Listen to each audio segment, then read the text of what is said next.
கல்யாணம் next எபிசோடுக்கான review பார்க்கலாம் வாங்க. நம்ம சூர்யாவும் மகாவும் ரொம்பவே சந்தோஷமா வீட்டில் பேசிட்டு இருக்காங்க. நம்ம தாத்தா பாட்டியும் ரொம்பவே சந்தோஷப்படுறாங்க. சூர்யா உனக்கு இனிமே எந்த பிரச்சனையுமே வராதுடா அப்படின்ற மாதிரி சொல்லிட்டு இருக்காங்க. இன்னொரு பக்கம் நம்ம தாத்தா பாட்டி இருந்துட்டு கௌதம நினைச்சு ரொம்பவே ஃபீல் பண்றாங்க. இவன் இப்படி ஆயிட்டானேன்னு நினைச்சு ரொம்பவே வருத்தப்படுறாங்க. அதுக்கப்புறம் என்ன, நம்ம கோடீஸ்வரி இருந்துட்டு வீட்டுக்கு போறாங்க. வீட்டுக்கு போன உடனே நம்ம ஐஸ்வர்யா பார்த்து பேசுறாங்க. நடந்த விஷயத்த எல்லாமே சொல்லவும் நம்ம ஐஸ்வர்யாவுக்கு வந்து ரொம்பவே கஷ்டமாயிடுது. அதுக்கப்புறம் நம்ம ஐஸ்வர்யா இருந்துட்டு வயிறை பிடிச்சிட்டு கத்த ஆரம்பிச்சிடுறாங்க. கத்தின உடனே நம்ம கோடீஸ்வரிக்கு ரொம்பவே பயமாயிடுது. என்னடி ஆச்சு அப்படின்ற மாதிரி கேட்கவும் நம்ம ஐஸ்வர்யா இருந்துட்டு வயிறு வலிக்குதுமா அப்படின்ற மாதிரி சொல்றாங்க. அதுக்கப்புறம் நம்ம பிரபா இருந்துட்டு வாக்கா சீக்கிரமா ஹாஸ்பிட்டலுக்கு போகலாம் அப்படின்னு சொல்லிட்டு ஹாஸ்பிட்டலுக்கு கூப்பிட்டு போயிடுறாங்க. அதுக்கப்புறம் நம்ம கோடீஸ்வரி இருந்துட்டு மகாக்கு கால் பண்ணி சொல்றாங்க. சொன்ன உடனே மகாவும் சூர்யாவும் கிளம்பிடுறாங்க. நம்ம ஐஸ்வர்யா வந்து ஹாஸ்பிட்டலுக்கு உள்ள ட்ரீட்மெண்ட்ல இருக்காங்க. அதுக்கப்புறம் பிரசவ வலி தான் வந்திருக்கு அப்படின்னு சொல்லிட்டு டாக்டர் சொல்லவும் எல்லாருமே ரொம்ப சந்தோஷப்படுறாங்க. நம்ம சித்ராக்கு இந்த விஷயம் தெரிய வருது. தெரிய வந்த உடனே ரொம்பவே எமோஷனல் ஆயிடுறாங்க. இது வரைக்கும் செஞ்ச எல்லா தப்புமே உணர்ந்து பாக்குறாங்க. தன்னுடைய பேரப்புள்ளிய பார்க்கணுமே அப்படின்னு சொல்லிட்டு ஏங்குறாங்க.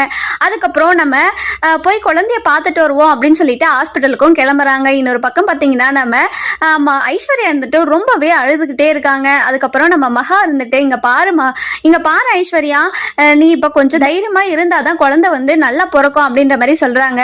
என்னால முடியல மகா அப்படின்னு சொல்லிட்டு ரொம்பவே கத்தி அழக ஆரம்பிச்சிடுறாங்க. அதுக்கப்புறம் குழந்தையும் பிறந்துருது. பிறந்த உடனே எல்லாருமே ரொம்ப சந்தோஷப்படுறாங்க. அதுக்கப்புறம் நம்ம குழந்தைய எடுத்து நம்ம மகா கையில கொடுக்கவும் மகா இருந்துட்டு ரொம்பவே எமோஷனலா பார்த்து அழுதுட்டு இருக்காங்க. அதுக்கப்புறம் நம்ம மகா இருந்துட்டு குழந்தைய எடுத்துட்டு போய் கோடீஸ்வரி கிட்ட காட்டுறாங்க. கோடீஸ்வரி ஃபேமிலியில இருக்க எல்லார்கிட்டயும் காமிக்கவும் எல்லாருமே ரொம்ப சந்தோஷமா இருக்காங்க. அந்த நேரம் பார்த்து நம்ம சித்ரா வரவும் சித்ரா இருந்துட்டு நான் என் பேரப்புள்ளைய பார்க்கலாமா அப்படின்ற மாதிரி எல்லார்கிட்டயும் கேட்கவும் எல்லாருமே மனசு மாதிரி குழந்தைய தானே பார்க்கணும் அப்படின்ற மாதிரி கேட்குறாங்க. நம்ம கோடீஸ்வரி இருந்துட்டு என் பேத்தியை நீங்க பார்க்கவே பார்க்காதீங்க அப்படின்ற மாதிரி கோடீஸ்வரி கிட்ட சொல்லவும் இது வரைக்கும் செஞ்ச எல்லா தப்புமே நினைச்சு ரொம்பவே ஃபீல் பண்றேன், என்ன எல்லாருமே மன்னிச்சிருங்க அப்படின்ற மாதிரி சொல்றாங்க. ஆனா கோடீஸ்வரி இருந்துட்டு எல்லாம் தெரிஞ்சே பண்ணிட்டு இப்போ உணர்றேன்னு சொல்றீங்களா அப்படின்ற மாதிரி கேட்குறாங்க. இல்ல, என்னோட பேர குழந்தை பிறந்துச்சு அப்படின்னு சொன்னது உடனே எனக்கு எல்லா தப்புமே என் கண்ணு முன்னாடி வந்து நின்றுச்சு. என் பேர குழந்தைய பார்க்கணும்னு எனக்கு ரொம்ப ஆசையா இருக்கு, என் கையில கொடுங்க அப்படின்ற மாதிரி கேட்குறாங்க.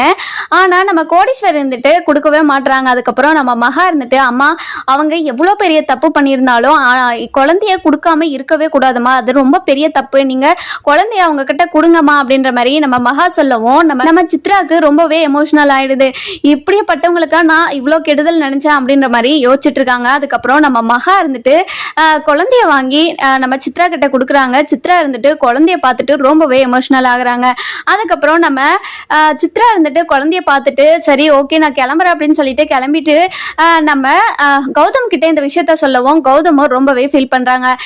குழந்தை பிறந்ததாச்சு, நம்ம கௌதம் திருந்து வரா மாட்டாரான்னு சொல்லிட்டு நம்ம வர எபிசோட்ல பார்க்கலாம். இந்த வீடியோ உங்களுக்கு பிடிச்சிருந்தா லைக் பண்ணுங்க, சப்ஸ்கிரைப் பண்ணுங்க, மறக்காம பெல் ஐகானையும் கிளிக் பண்ணிக்கோங்க.